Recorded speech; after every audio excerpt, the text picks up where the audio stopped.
সবাই তোমার আহ, কাছ থেকে জানতে চায়, বিকজ কারণ স্বাভাবিক এখানে তোমার আর তোমার পাস্ট ইস্যু, বাট মাঝখান থেকে আমি যেভাবে এক্সপোজ হয়েছি। স্ত্রীর সাথে রিলেশনশিপ আমার হচ্ছে 3 বছরের, অ্যান্ড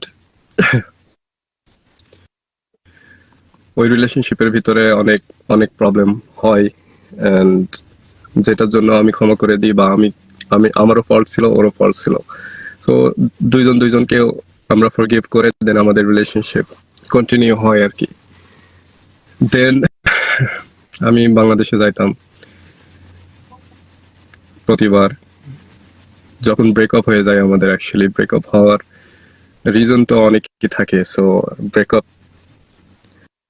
আমি অ্যাকচুয়ালি মানে অনেক কিছু চিন্তা ভাবনা করে বলতেছি, কারণ আমি চাই না যে আমার কারণে তার কোনো ক্ষতি হোক, সে এক্সপোজ হোক, বা আমি এমন কিছু বলতে চাই না যেটা ইন ফিউচারে ওর জন্য প্রবলেম হবে।